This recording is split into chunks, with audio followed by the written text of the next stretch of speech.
Hello, everyone. This is Mark Vina with More Insights and Strategy. Today is Monday, March 23rd, according to my Apple Watch. It's day 8 of the coronavirus work from home edict from various state governments across the country. As many of you know who've been listening to the More Insights and Strategy podcast, we did one last week with the entire team with Pat Moorhead, who's the founder of More Insights and Strategy, along with Will Townsend, who's one of my colleagues who covers the 5G and the carrier space. And we had a podcast purely based on, hey, what, tidbits, what kind of best practices could we share on what it's like to work from home. We've gotten quite a few requests from that from our readers and the people who routinely we interface with. And, let's face it, a huge amount of Americans who are working from the office are now working at home. The nice thing about some of the things that we shared in our podcast last week at a high level, we talked quite a bit about the gear that we typically utilize at our homes for working on a day-to-day basis. And I thought it'd be a great idea to reach out to one of the companies, frankly, who I have a tremendous amount of respect for, who's been playing in the wireless router space and other areas, of course, for years. And that's a company called Netgear. You probably know them. They're they are the New York Yankees. I'm a Yankee fan, so I'm going to use that analogy. But they're the New York Yankees of the wireless router space. And, I've been following them as a company from a More Insights and Strategy perspective for upwards of a couple of years right now. And I thought I'd reach out to them because I thought that we could probably share some interesting tips and techniques of some of the things that you should look at when considering probably the first major decision you make is what kind of wireless router should you have in your home. Because if you don't have good internet access, if you don't have really good broadband experience, you're probably not going to have a great work from home experience, although there's a lot of other variables. So with that, I want to introduce David Henry, who is the SVP of the product group at Netgear. David, introduce yourself. Hey, thanks for having me on the show. David Henry. I've been with Netgear just about 16 years. I'm Senior Vice President of our Connected Home business, which is the routers and gateways and modems that you're probably most familiar with that Netgear has in our consumer assortment. Yep. Well, David, thank you for joining us. I think it's fair to say that Netgear is kind of like at ground zero right now of the whole work from home. I won't say it's a movement, but what people are doing. I think America is going to change in many ways when we come out of this in terms of the way we work and the way we kind of behave from a work engagement standpoint. But obviously the choice of router and using wireless at home on a regular work from home basis is really a bit more complex and sophisticated than working home maybe once a week or for maybe a couple days a month. And for people who have not been doing that, it's kind of a big decision. You've got variables like your kids at home, your wife is probably home. In fact, the whole family's home right now. From a engagement standpoint. So, David, first and foremost, before we get into the nitty gritty about wireless routers and the internet infrastructure questions that we're certainly going to get into, give me your perspective on the kind of questions that you think people should ask themselves when they're going to take on this I'm going to work from home now on a sustained basis. Yeah. What are the kind of questions that you think that people should ask themselves before they so they have a really great productive experience at home? Yeah, and I think you're right, Mark. You start with what the customers are doing, and then the products and technology is the byproduct at the end result. But you first start off with, okay, you're going to work from home. Do you have a good workspace at home? Where is that workspace? So when you're working from home one day a week, or you're working from home only periodically, your workspace might be different than it is now that you're working from home every day, and other people in your home, your spouse, significant others, your children, even your parents might be in your home. You might have a different workspace. So for me, my workspace, I have a kind of a home office at the first floor. Well, now my sons are in there pretty much all day because that's where they have their stuff. So now I'm finding a new work from home area. So I've been kicked out of my home office. Now my new home office is now in the morning, it's the living room, and then later on becomes my bedroom. So those are the kinds of things to think about is where are you going to be working, which lends it. The next question is, do you have good network connectivity in the location that you're going to be working? Right. And that could be my bedroom. It could be a living room. In some cases, if there's a full house, you may have to go to the backyard. You may have to go to the patio or the front yard to get some quiet and get some peace and sometimes get some sunshine because we're going to need it. Right. Well, and you raise a number of interesting questions because, when someone is not working from home, they're coming home every day, they may be watching Netflix at home. They may have a couple of kids that are playing online games. The internet access pressure, rises after 5 o'clock in the afternoon. Now you've got a situation where people are competing for that, that precious internet bandwidth, wireless bandwidth in the home. And like you said, we're in an environment today, and we're going to get into this in a bit of detail, where the typical smart home today is not just confined to rooms; it's confined to pretty much every piece of real estate in that domicile that you own. Whether it's the backyard, whether it's rooms that you typically don't think you would need internet access in, and comprehending that is a big deal. And I think that people really should want to contemplate that because, like in your case, David, there's probably a lot of people that, they're going to have multiple work at home, nooks and crannies to kind of get into. I'm lucky, I've got a dedicated home office that you can see behind me. But in your case, you're switching back and forth between maybe a couple of different locations. So that's a big consideration. Would you agree? Yeah, and I think you brought up another point is in addition to the location of your home, the use case of how many people are on your network at the same time has now changed. Where in Yes. the old days, I'm working from home, but my kids are at school, Right. right? And maybe my wife is doing something else. Well, now I'm working from home while my kids are doing whatever they're doing. They're playing online games, they're syncing with their friends, and my wife's doing her thing. So now there's a simultaneous usage of the network that really wasn't there before. And so regardless if you have coverage of your work area, that's the first step. Do you have coverage of that workspace?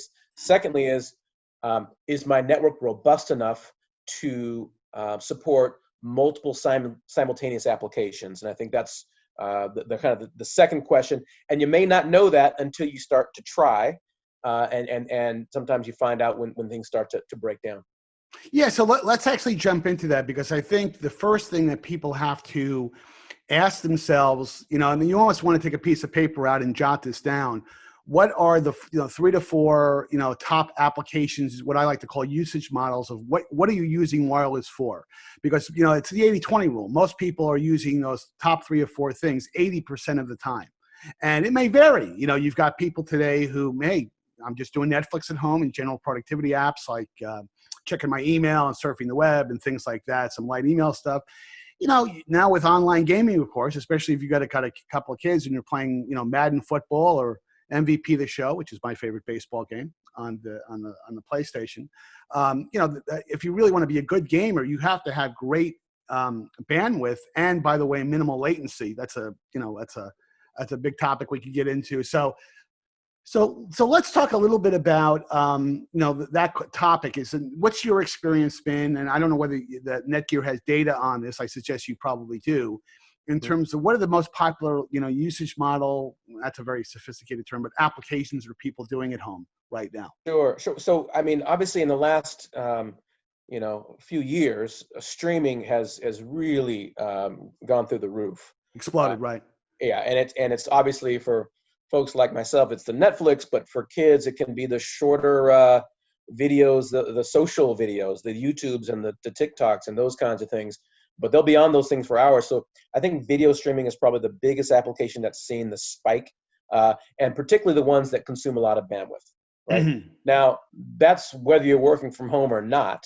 But Zoom and video conferencing is another big one, and it takes a lot of bandwidth as well. So I think you've got the productivity of video conferencing, and it could be Skype or Teams or Slack or any of those kinds of applications. And then I think the streaming is the other big one. Now, you mentioned gaming earlier. The good news about gaming is it does not take a lot of bandwidth, but you did mention it is really, really sensitive to latency. Yes. And so, for me, it's children, but anyone can play. I mean, all ages are playing games, but when we're doing one thing and the gaming is going at the same time, if I impact the gameplay, I'm going to hear about it from my son very quickly. he's not going to impact me if I'm doing a video conference or something like that, but I would impact him if the network can't support it. So I think the online streaming, I think the productivity, particularly around video conferencing, and then the online gaming are kind of the three applications that are really driving a lot of bandwidth and network usage. But I will say there's another invisible application, which most people don't really think about, which is their smart home devices, because Yes. there's no person there. Mm-hmm. Right? A lot of times we think of applications like, what am I doing? Am I Mm-hmm. streaming? Am I gaming? Am I working? But there's an invisible application, which is I've got cameras around my house that are always on and always sending data to the cloud, right? I've got a doorbell that's connected to the network and is going to send me a text when someone's at my front door. If you keep going down the list there, pretty much anything that you're buying that's a consumer electronic is connected and is always connected to quote unquote the cloud. The good news is, other than the cameras, a lot of them don't take a lot of bandwidth, but they're always connecting. And the more devices you have connecting at the same time, it can have an impact on the network. But I think Yes. the three applications that are person-centric, of streaming, of productivity, and of gaming, combined with the smart home, is really what's really driving up the adoption of and usage of the home network. Yeah, I mean, let's face it. I mean, and it, this will sometimes surprise people, but even in an average home might have 15, 20 different devices that are in the home. I mean, I'm a single guy. I'm in my, lovely condo, and it's Santana Row in San Jose. I've been here for 13 years, and I'll look at. We'll get into this in a second, but I'll use the Orbi app, because I use the Orbi router, which is wonderful, and I'll see that I have maybe 35 different devices, and I'm a single guy. Between my, Nest thermostat and Ring doorbell and yada, yada, yada. I mean, there's just a lot of devices competing for that bandwidth. It may not be consuming a lot of bandwidth, but it's competing for it. And the last thing you want, if you've got a Ring doorbell and it's not working when someone comes to the door, because you can't get access to the router, that's a problem. So, and we'll get into some of the solutions that Netgear has in terms of, addressing that problem. One of the things that's interesting to me is that, and why I think this is such a great time for people, you're spending a lot of time at home. These are great decisions that you can make that will impact your long-term, productivity in terms of working from home, and even after you go back to the office in a few weeks. Let's talk about the fact that, most people still have legacy routers. I mean, it's not unusual. I was at a relative's place over the holidays, and they, believe it or not, they had an 802.11b router. I mean, it had to be 10 years old. And, my first inclination was, you got to be kidding me. I mean, and they wanted, they're in their 80s, and they wanted to do their big application turn on, because they had never done it before, was accessing Netflix. And the first thing we did was we went down to Best Buy and we got them a new router. But, the fact of the matter is, people do have old routers. In many cases, people are getting their routers from their ISP.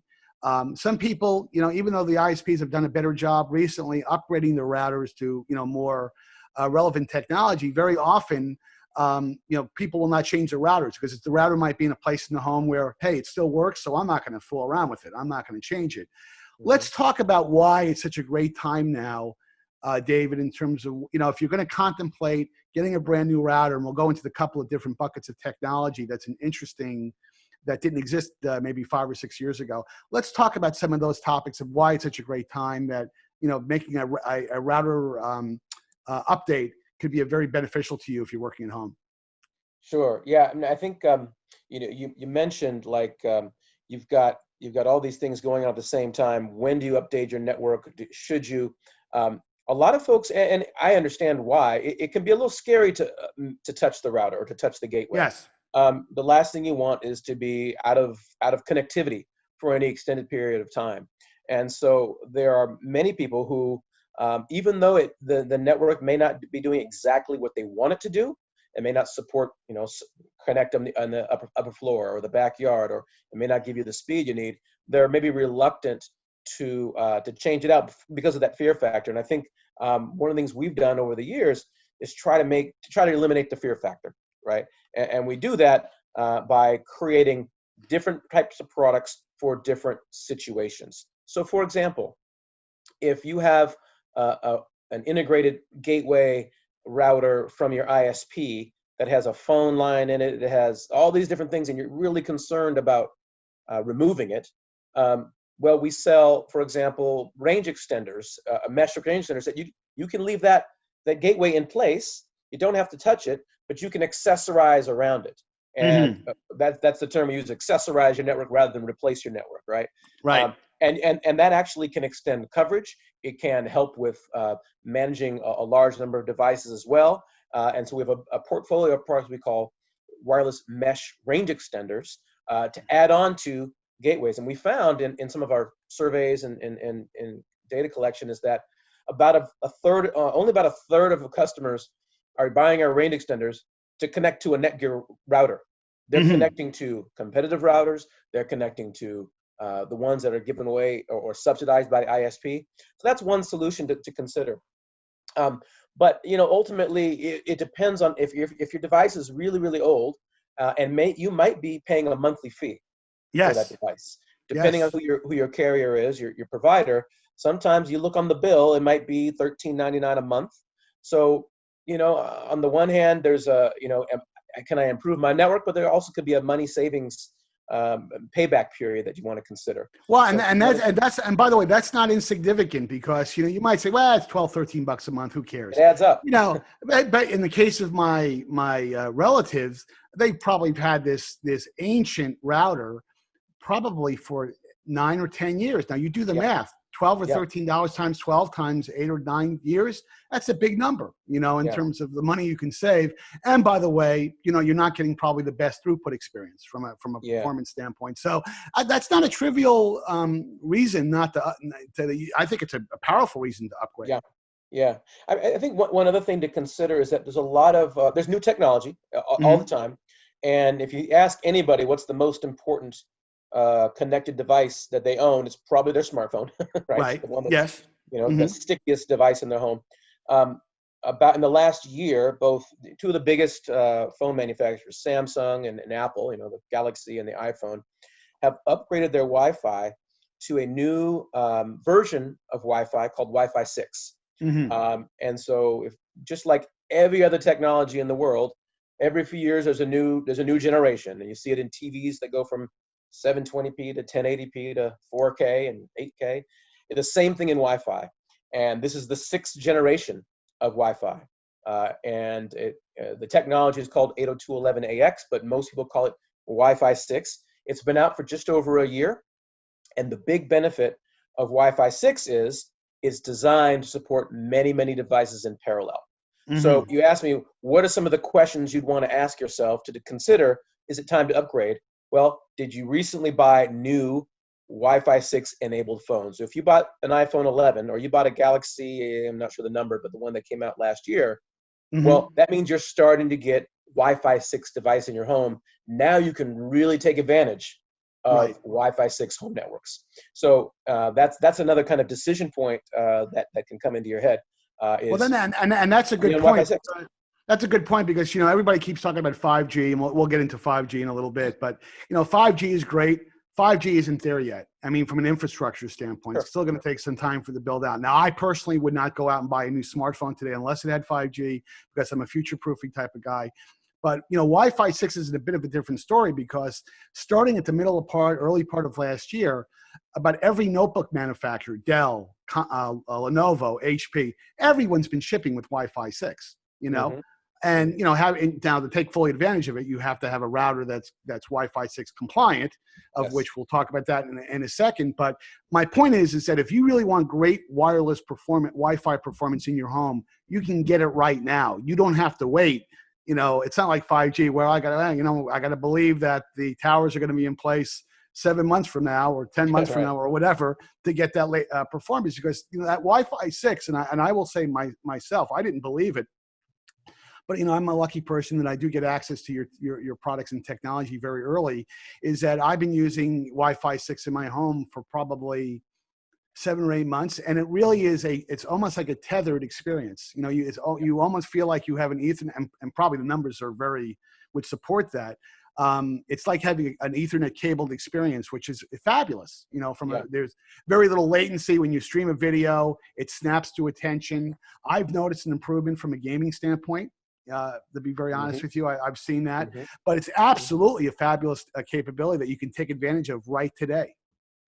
Yeah, yeah. I think that this is, and unfortunately, this scenario in right now is driving a lot of people to reconsider their home networks. And I think Wi-Fi 6 adoption will increase, partially because people are looking to upgrade right now. I've got all my friends know I work at Netgear, but in the last few weeks, I've gotten a lot more phone calls and emails about networking questions than I Yes. have last year, because everyone's at home. And you know, it's we talk about productivity and working from home. But I think we also have to realize that this stay-at-home or quarantine-ish kinds of user lifestyle is there's a social aspect as well. We're all used to spending time with our friends and family, and now we're asked to stay at home. And one of the ways people are coping with that is coming up with virtual ways to socialize. A great example is last evening I had a Sunday dinner with my family who was in Seattle, in Los Angeles, here in the Bay Hmm. Area. We did it all over Zoom.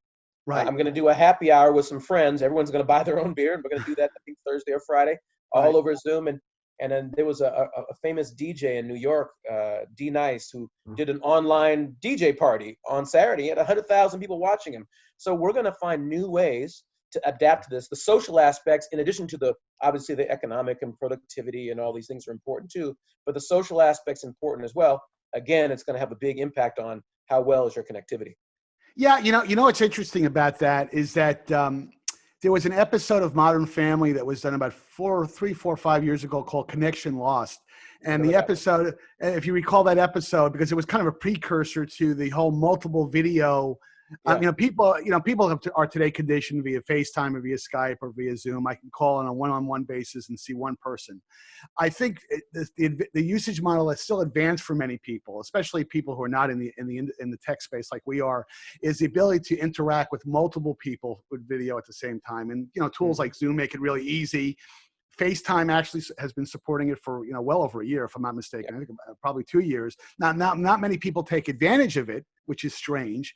But yeah. the bottom line is that you can view multiple video windows at the same time to have that kind of group experience in a virtual type of manner. So I think that is actually a very, very experienced.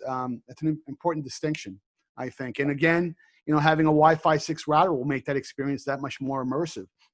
Now, let's talk a little bit about mesh networking, because I hate that phrase.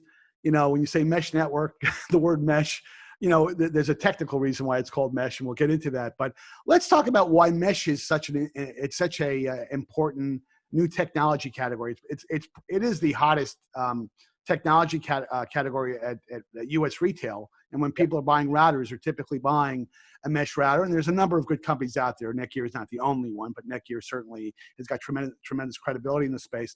Explain to the audience what a mesh router does. What Sure, magic does it drive? sure. It comes back to the very first question I asked, which was, where is your workspace, right? Mm-hmm. And in the old days, your workspace was probably right next to your router, because that's kind of where your home office was. Today, people need connectivity everywhere in their home, and they need it in their backyard, and they need it in their front yard, they need it in the garage, because everything is connected. And what they found is that historically, one wireless router or gateway, just by simple laws of physics, is very difficult to cover an entire home or backyard property, Mm-hmm. so to speak. Right. And what mesh networking is basically, instead of having one wireless router, think about it as having multiple scattered around your home that collectively give you coverage around the home. And as you walk around your home with your phone, or you will automatically be connected to the correct wireless router. Right. The metaphor would be, your cell phone, as you're driving down the freeway, will connect to a different tower, every mile or so, or half a mile or so. You're connected to different towers, right? And always maintaining that connectivity. Mesh networking does the exact same thing. All of your devices in your home will connect to the best quote unquote node or mesh point in your home. Mm-hmm. And as devices move around the home, will automatically dynamically move you to it, so that you always get very, very fast speeds, even at the outer edges of your property. And mesh networking is scalable. You can start off with just a pack of two, one main and one satellite, so to speak. And if you're a larger home, you add a third. A larger home, you add a fourth. We've got people with 6, 7 of them, big homes. We've got outdoor versions of our mesh products Right. that can actually extend to your pool house or your detached barn. I mean, we have people with all sorts of user experiences there, but a mesh networking trend is really that, one, people want to cover their whole home, and they want to cover it with the same speed that you get 2 feet from the router. They want it at the outer edges, and that's really only able to be done with mesh networking. And for Netgear, it's a product called Orbi, but there, as you mentioned, there's other products in the space as well. But our Orbi product line is known as being, one of the flagship, a performance king within the mesh category. Right, and it sounds very sci-fi, but all of this is done behind the scenes. I mean, when you go from room to room, the device automatically knows which is the closest Orbi device to connect to, or the closest satellite device.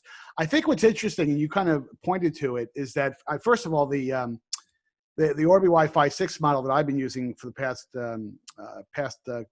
couple of months or so, has an enormous range. Just the base package, I think it's 4,500 square feet, if I'm not mistaken. It's not accurate. And the reason why that's so important is that, going back to the smart home discussion we were having before, it's not uncommon today for people to have security cameras outside their home. And you might have one near the pool house. You may want to have down the driveway. And even if you're able to get it powered, you have electricity there, you have to have a way. You're not going to want to run an Ethernet cable to a device. So, having that type of blanket Wi-Fi coverage in a very wide, almost kind of a dome type of effect where you can get that kind of extended coverage is really important for those devices that are on the fringe. Correct? Yeah, for sure. Especially if like as you mentioned, if the device is a camera and it's used for security, then it better have good connectivity. Yes. Otherwise, there goes your security. It better, and you want to see who's at your front door. You don't want to just see a figure. You want to see a face. You want to see it in HD, which means you have to have pretty good bandwidth and coverage out there. So in the old days, you just add a couple range extenders and it would, connect those devices. But today, it's not just about connectivity out there. It's about having high performance and connectivity at those outer edges. And that's what mesh is all about. Right. One topic, and this has been fabulous, David, lots of great information here. One topic I do want to hit, and probably this will drive another podcast call down the road, is that, 5G is coming. If everybody's got 5G on the brain. And, I just want to talk a little bit about it for a couple of minutes, because I really think that, 5G obviously is going to be a game changer. I'm not going to be the first analyst in the world that has made that kind of prophetic statement. But the reason why I think it's going to be very important for the home is that in many cases, and this is probably going to be a year out, a couple of years out, there are many people that will find that 5G will become their broadband pipe in their home. And you just can't have 30 devices connecting to a 5G signal, even if they're 5G compatible, which many smart home devices are not. Let's talk a little bit about why it's important that, there's probably a router in your future one day that will, take a 5G connection and convert that to a Wi-Fi signal so other devices can take advantage of it, with all the protections and security and management advantages that you get with a router. But let's talk about, what Netgear is doing in that space, because I kind of call it the combo 5G router space. But let's talk about that for a moment. Sure. If I could just kind of give you a little bit of history on what we've done so far and where we see it going. Yeah. We sell mobile hotspots today. These are little handheld battery-powered devices that give you Wi-Fi and connects to your AT&T or Verizon or Sprint connection. And historically, people put those in their laptop bag, and when they go on trips, they use it for connectivity. We found that a lot of people were using those as their primary home internet connection. They were using mobile hotspots, little battery-powered, as their primary internet. And we're like, well, why is that happening? So we started talking to them. And we said, why don't you just use cable or DSL or whatever? Why are you using this? And what we found out is that a lot of people, for some reason, wireline, which is cable, DSL, wireline internet, broadband, is problematic. It could live in rural areas, for example, and the coverage of coax or cable is not very good, or the coverage or speed of copper from the company is not very good. And what they found is that using their mobile coverage, LTE, for example, is the best way to get internet connectivity. And they use our mobile hotspot to share it with all the Wi-Fi devices in their home. So we started to think, well, if that's already happening, they're taking a product that was not designed for home use. It was designed for travel use, but they're using it for home use. Well, then clearly there's an opportunity to create a product designed for home use for that same purpose. And we announced a product, an Orbi product, that instead of plugging into your cable modem or your DSL modem, you plug in a SIM card and it connects to your LTE signal. And we announced that at CES this year, and it'll be shipping very soon, because we see that in the future, mobile LTE, and of course 5G takes it a step further, will be an alternative to your wireline broadband. Right. And you think about it, what would be the barrier for that happening? Well, pricing. How much does it cost to pay for that unlimited data plan that you'll need to really support your home? And that cost to the consumer has been coming down because all you can eat data plans are out there. But there's also a cost to the mobile operator, right? It can load up. I mean, imagine if everything in your house is going over the LTE signal, right? Correct. Bog down their networks, and that's what 5G is going to fix.